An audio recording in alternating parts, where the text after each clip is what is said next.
Voilà, très bien. Alors ce matin, on va parler des nabis. Pour certains d'entre vous, vous savez que c'est un peu une de mes marottes. Les nabis sont assez méconnus, en fait, en tous les cas, sous cette dénomination, puisque en règle générale, on connaît ces artistes, puisque c'est un mouvement qui n'est pas véritablement un mouvement. On pourrait parler en fait d'un regroupement d'artistes amis qui se sont autoproclamés nabis et qui ont produit des œuvres d'art sur différents supports. Hein. C'est une des particularités de l'art nabi, c'est qu'on comprend l'art comme un tout, c'est-à-dire qu'il n'y a pas pour eux de distinction entre ce qu'on appelle les beaux-arts, donc les arts majeurs, et les arts décoratifs. Donc pour eux, tout cela forme un tout. Et le mouvement nabi pourrait être situé, on va dire, entre 1888 et globalement, on considère que le mouvement se dissout de lui-même entre 1900 et 1902-3. Il ne signe jamais d'un sigle nabi, c'est plus un nom qu'ils se sont attribués à eux-mêmes, mais on retrouve des caractéristiques stylistiques. Alors pour le moment, j'en dis pas trop parce que je vais vous en parler davantage évidemment en vous présentant les œuvres.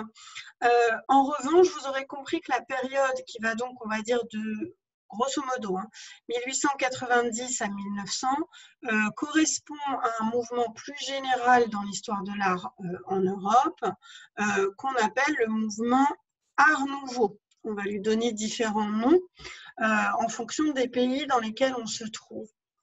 Enfin, avant de passer à la première œuvre, je voulais vous préciser que le terme nabi est un terme que, en français, on a traduit par prophète, mais qui peut avoir plusieurs significations et qui est un terme qui provient aussi bien de la langue arabe que de la langue hébraïque, qui peut avoir une fonction active, c'est-à-dire celui qui activement est proche de la révélation, ou tout simplement prophète. Eux ont choisi la dénomination prophète.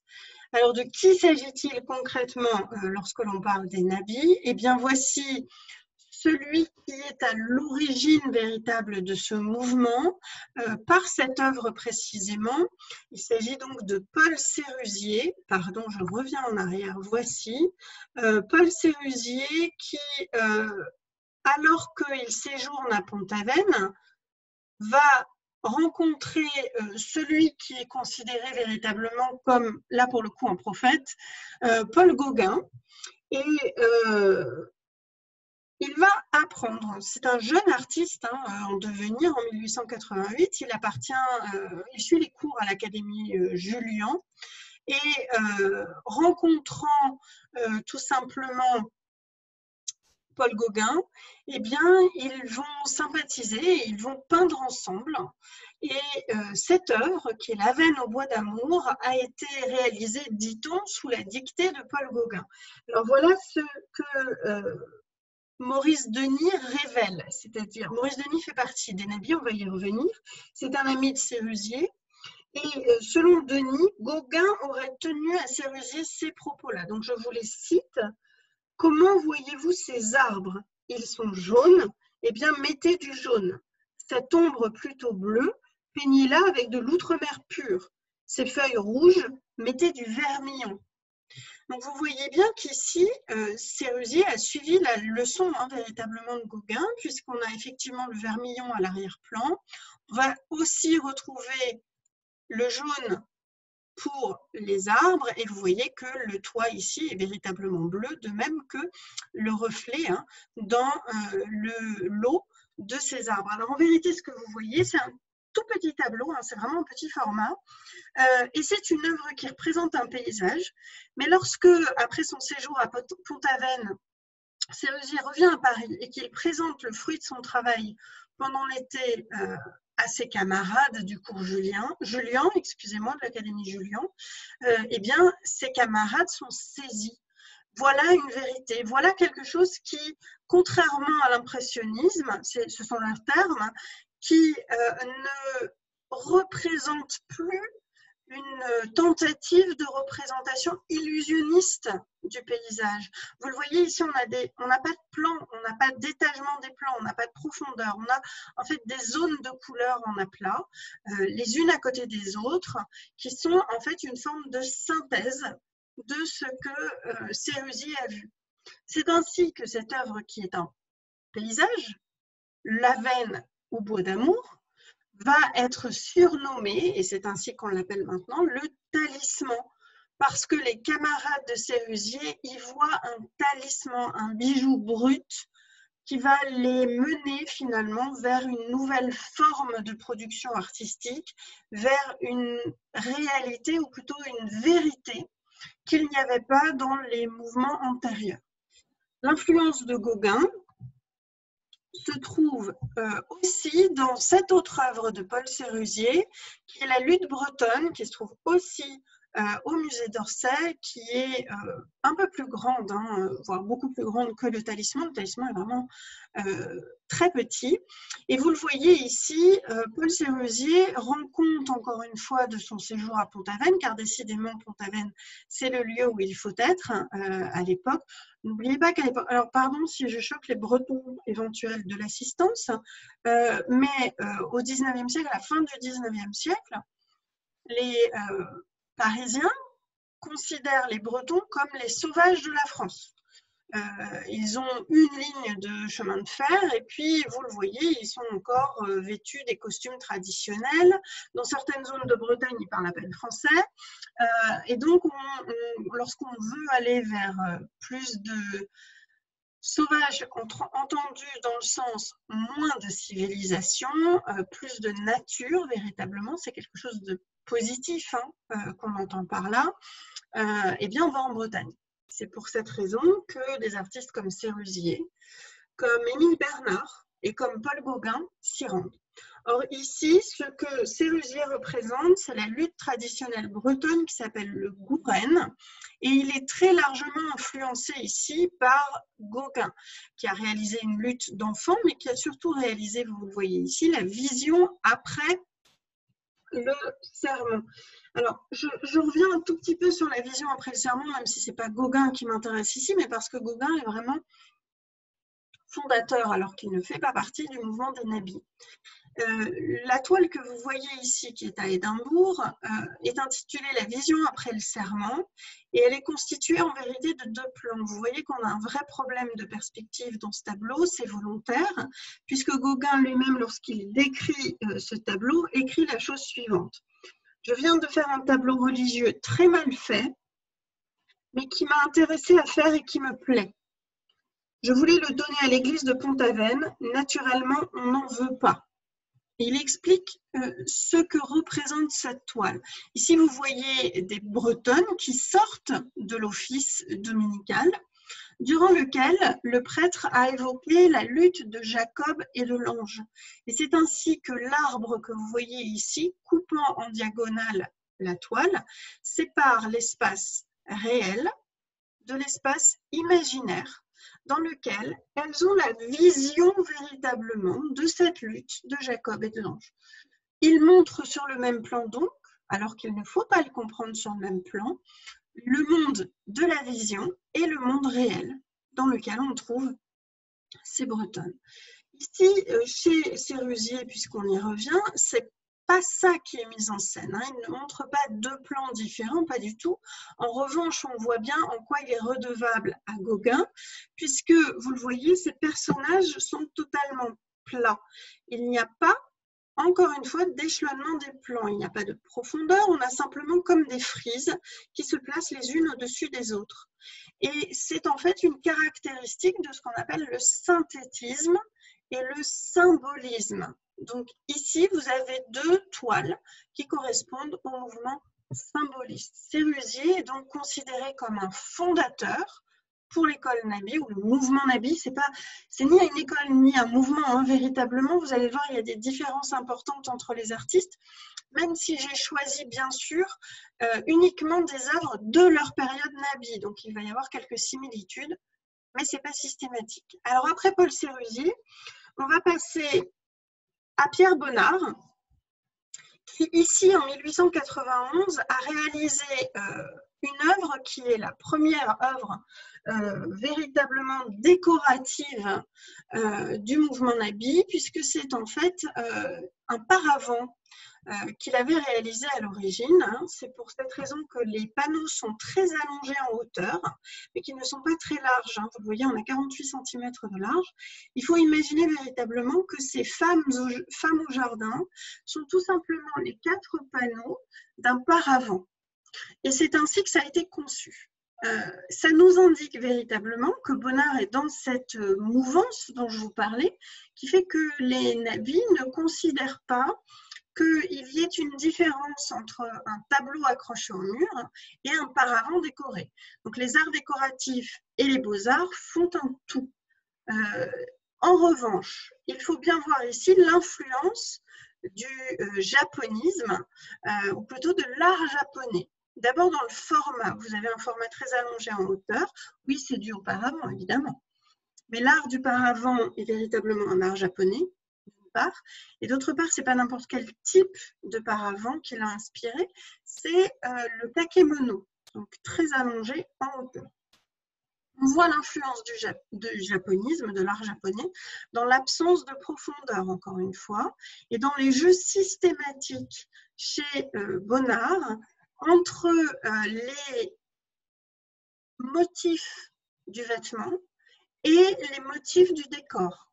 Vous le voyez, on a un jeu évident, ici c'est assez flagrant, entre les poids de la robe et les points de l'arrière-plan qui représenteraient véritablement l'environnement naturel, puisque ici vous voyez que les branches de l'arbre se mêlent au chapeau. On va retrouver ici le jeu entre les hachures du manteau et les points de la lumière vraisemblablement à travers les frondaisons. Cet ensemble a été découpé par Bonnard lui-même, parce qu'il considérait que cela avait plus de sens de pouvoir les accrocher séparément plutôt que de les avoir en paravent. J'en profite par ailleurs pour vous dire que j'insiste sur ce point, lorsqu'ils exposent leurs œuvres, ils ne s'intitulent pas Nabi, ils signent de leur propre nom et ils ne parlent pas du mouvement Nabi, mais ils en font bien partie. Le terme de Nabi ne leur a été véritablement systématiquement rattaché qu'après la Seconde Guerre mondiale par les historiens de l'art.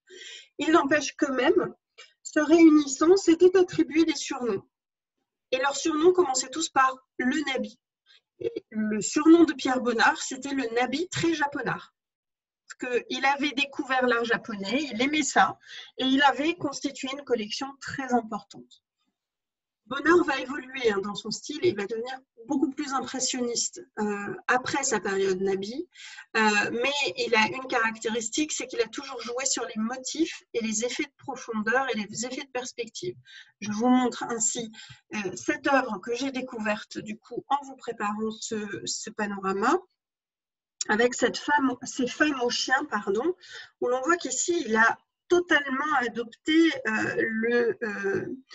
comment dire, l'absence de perspective qu'on trouve dans l'art japonais, puisque on dirait que cette femme est totalement rabattue sur le devant de la toile, qu'elle écrase en quelque sorte la silhouette de chien, qui n'est donc pas un vrai chien, puisqu'on a vraiment l'impression qu'il est collé contre le devant du tableau, et vous voyez qu'à l'arrière-plan, les 3 messieurs sont simplement esquissés.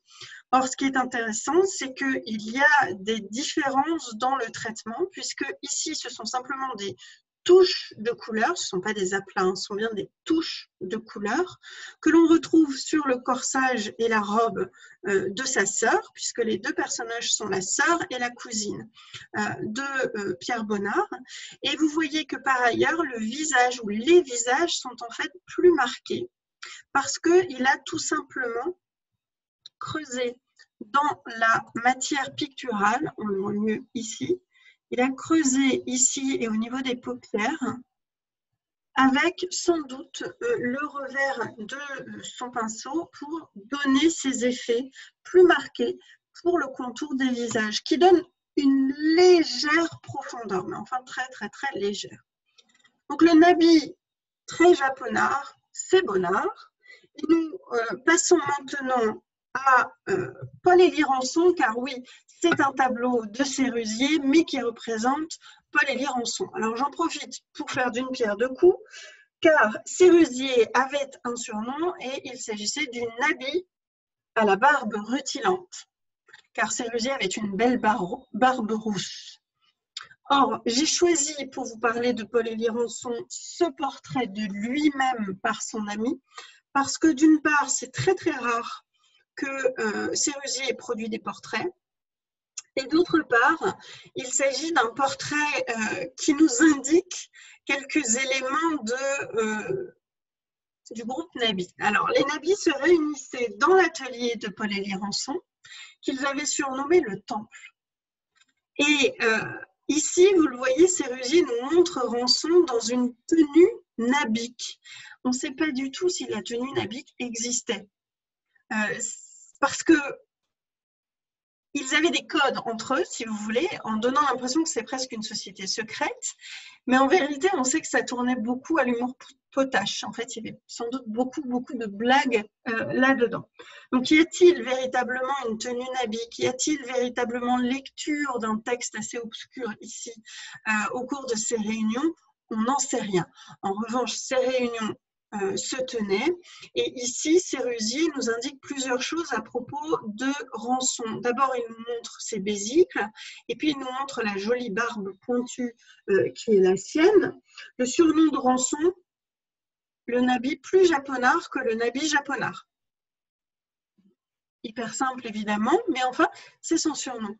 Et ce que Sérusier nous indique aussi, c'est, regardez, la tenue de cette espèce de sceptre dans lequel on voit un pentacle qui renvoie véritablement aux croyances ésotériques.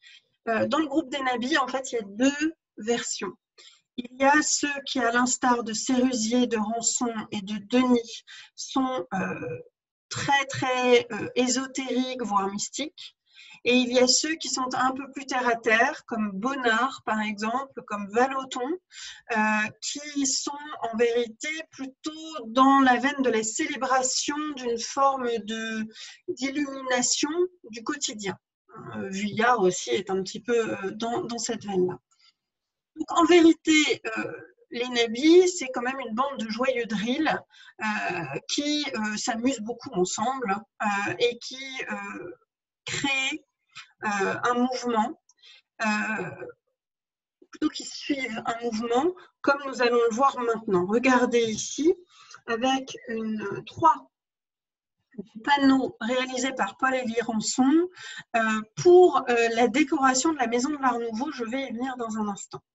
Il y avait 7 panneaux qui représentaient les travaux des champs, les travaux des femmes, hein, vous le voyez ici, tout en constituant véritablement une mise en scène du décor Nabi, c'est-à-dire cette absence véritablement d'étagement des plans, même si ici on a quand même un petit sens de la perspective, puisque les arbres semblent avoir une dimension qui correspond à leur espacement par rapport au premier plan.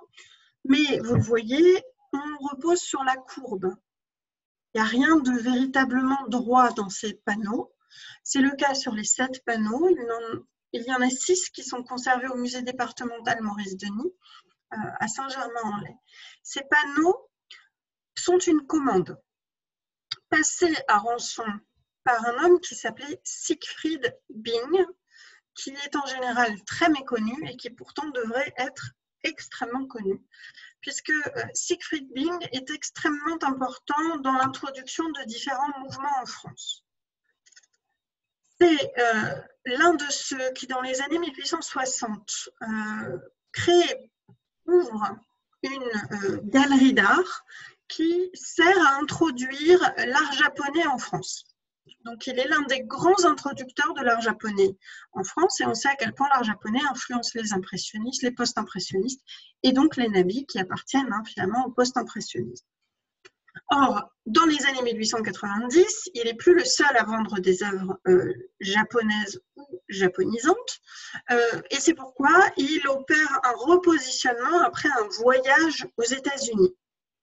Et en 1895, il a rénové totalement sa galerie marchande et il l'a appelée la Maison de l'Art Nouveau.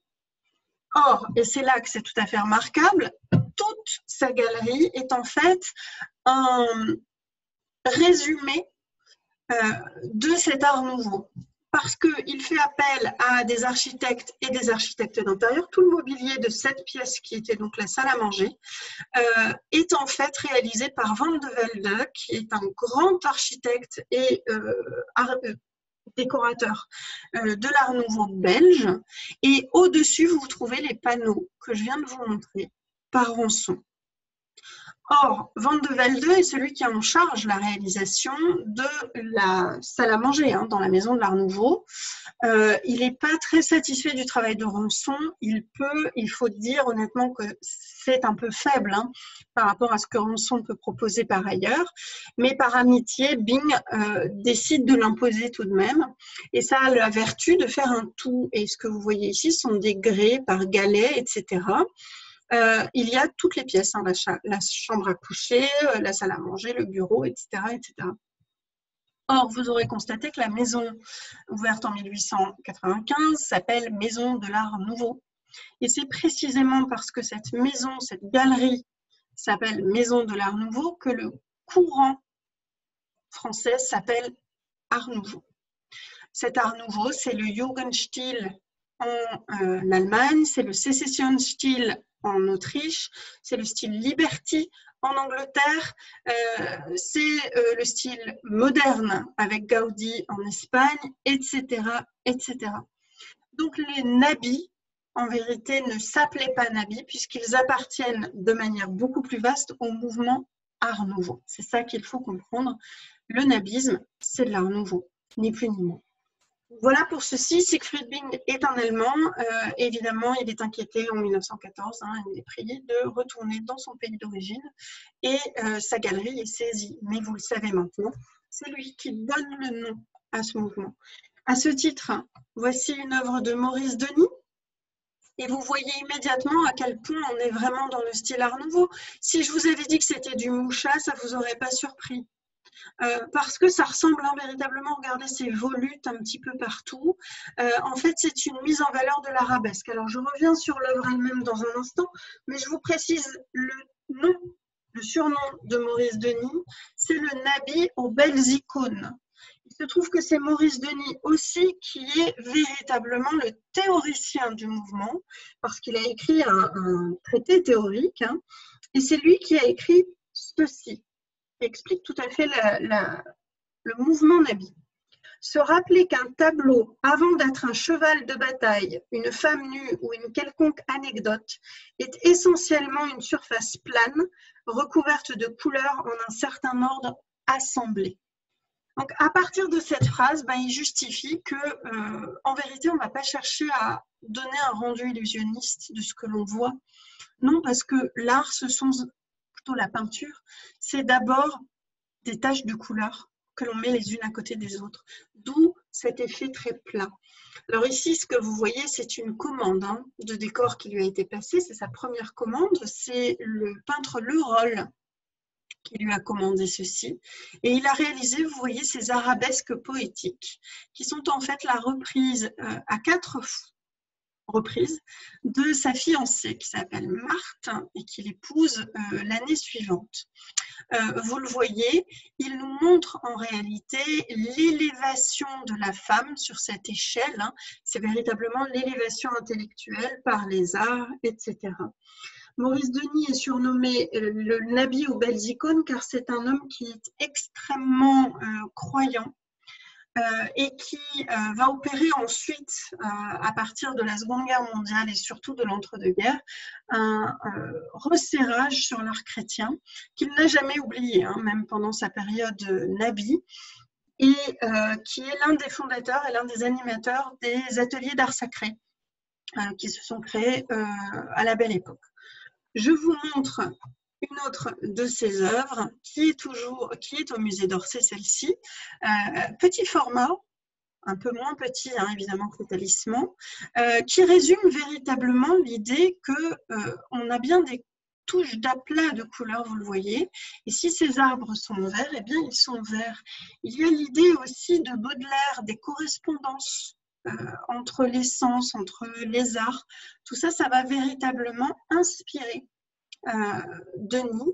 Et ici, vous le voyez, on a aussi une procession, vous le voyez, et une femme qui a quitté la procession pour rejoindre l'ange que vous voyez ici.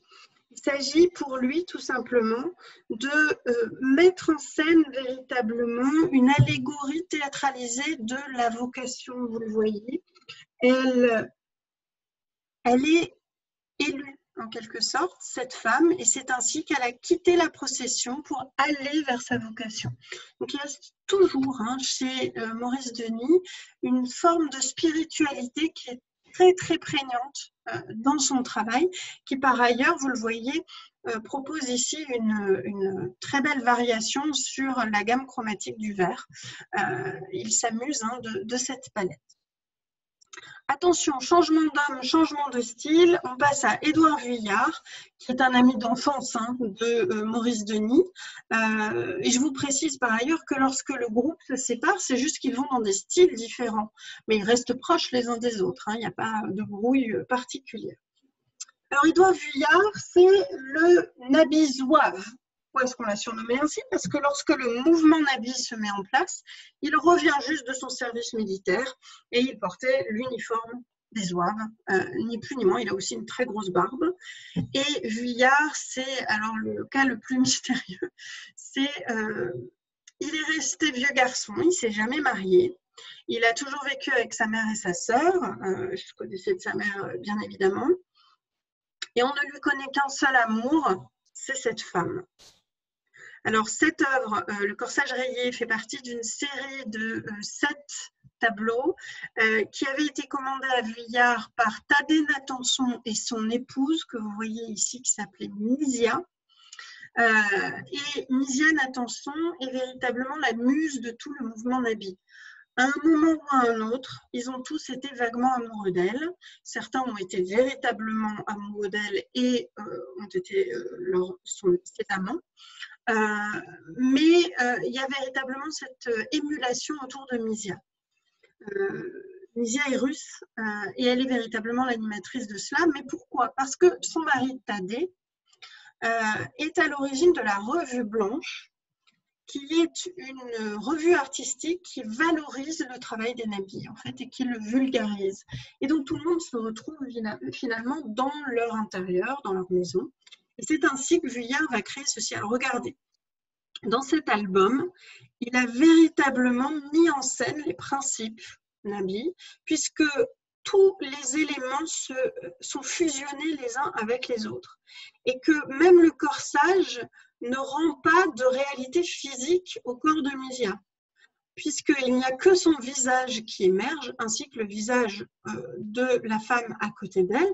Pour le reste, tout est plat. Ce sont simplement des zones colorées les unes à côté des autres.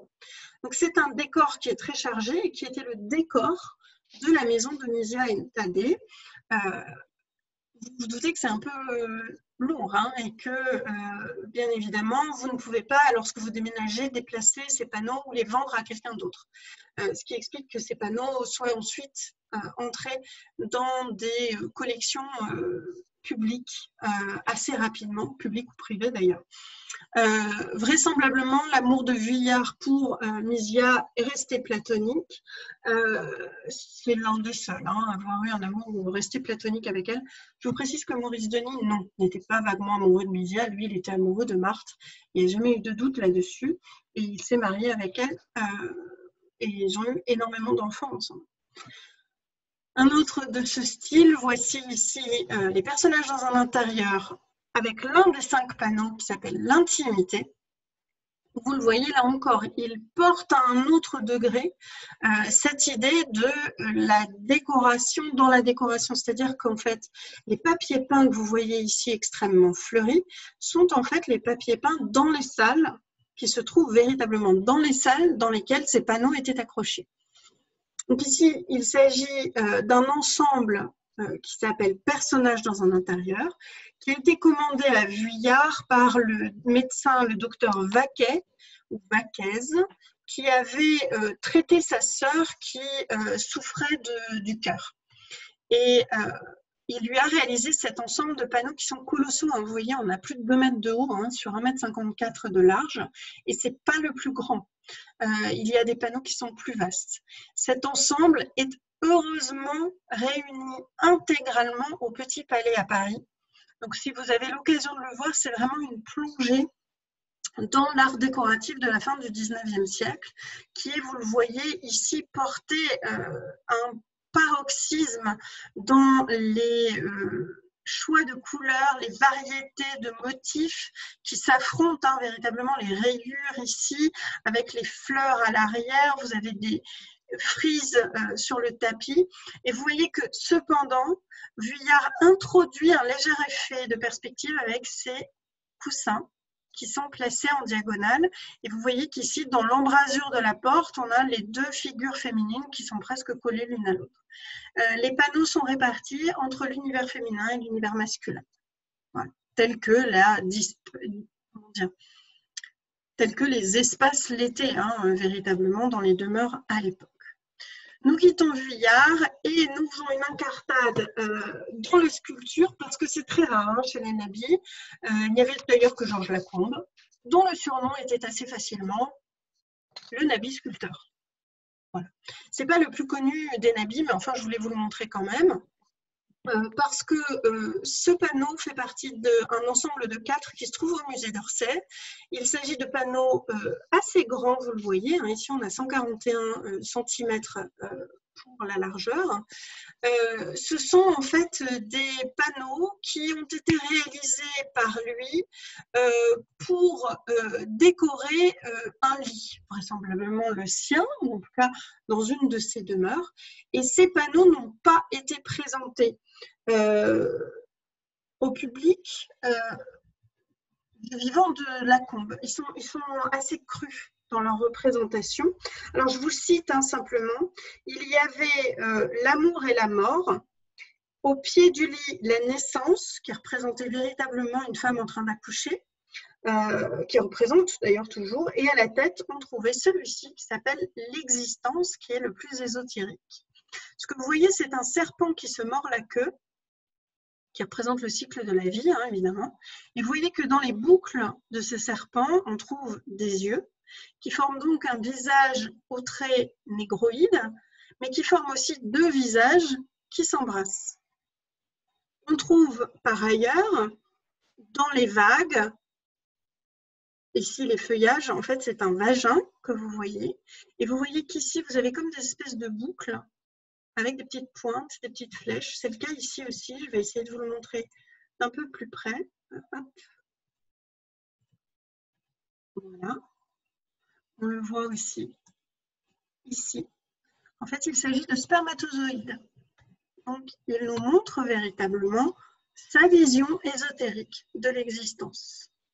Je vous invite, hein, si vous en avez la possibilité, à aller voir au musée d'Orsay, qui vient d'ailleurs de rouvrir aujourd'hui, ces 4 panneaux qui sont présentés. Alors, ils ne sont pas toujours tous présentés, parce qu'ils tournent un petit peu cela, mais en général, alors l'existence n'est pas nécessairement présentée, la naissance l'est, ainsi que l'amour, me semble-t-il. Enfin, je finis avec Félix Vallotton. J'aurais pu en choisir d'autres. Hein. Il y avait le Nabi hongrois, il y en avait le Nabi danois, etc. Mais j'ai choisi mon préféré, en l'occurrence Félix Vallotton, qui est suisse et qui était surnommé le Nabi étranger. Alors c'est étonnant parce que c'est le seul des Nabis étrangers qui n'est pas le Nabi suisse, par exemple.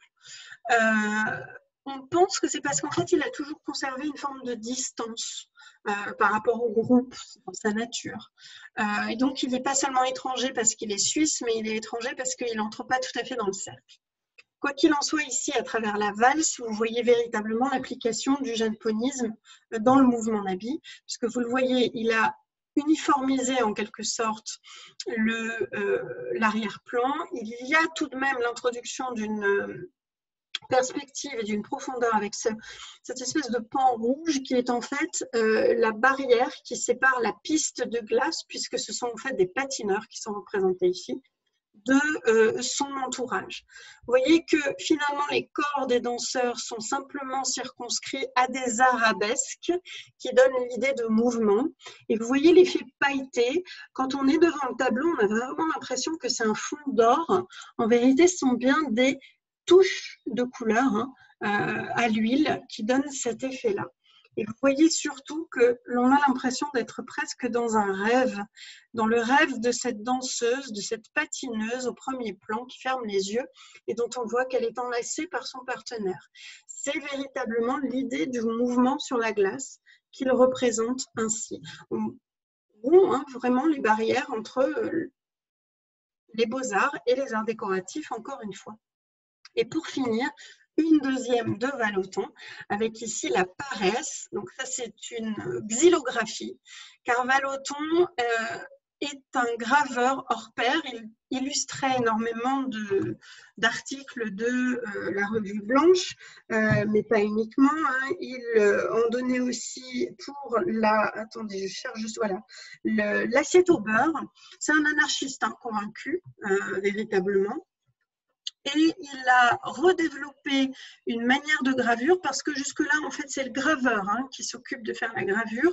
Le dessinateur en donne le dessin, le peintre en donne le dessin général. Lui, il faisait ses bois lui-même et il est revenu à la xylogravure. Vraiment, il aime le matériau bois alors que ça avait été délaissé pour utiliser le cuivre et d'autres formes de métal. Donc, il crée lui-même ses bois et il fait lui-même ses tirages.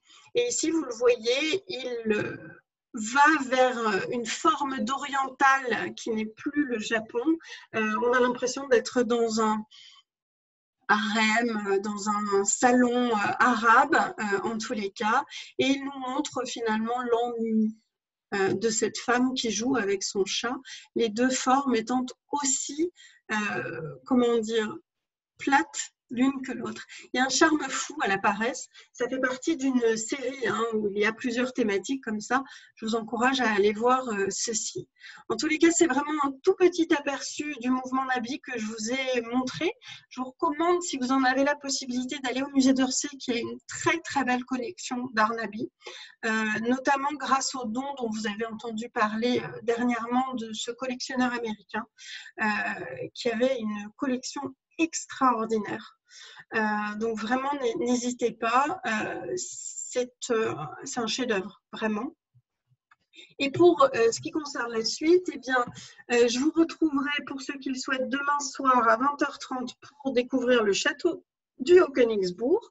Vendredi, un nouveau Soliflare à 11h et mardi prochain, pour le dernier de ces formats, pour le moment, de 30 minutes, ce seront les chefs-d'œuvre du British Museum où je vous raconte ma vie. Je devais me rendre au tout début du confinement. Heureusement que je ne l'ai pas fait. Sinon, nous aurions été embêtés puisque la circulation des trains a été suspendue le jour où nous devions rentrer. Voilà pour ceci. J'arrête l'enregistrement.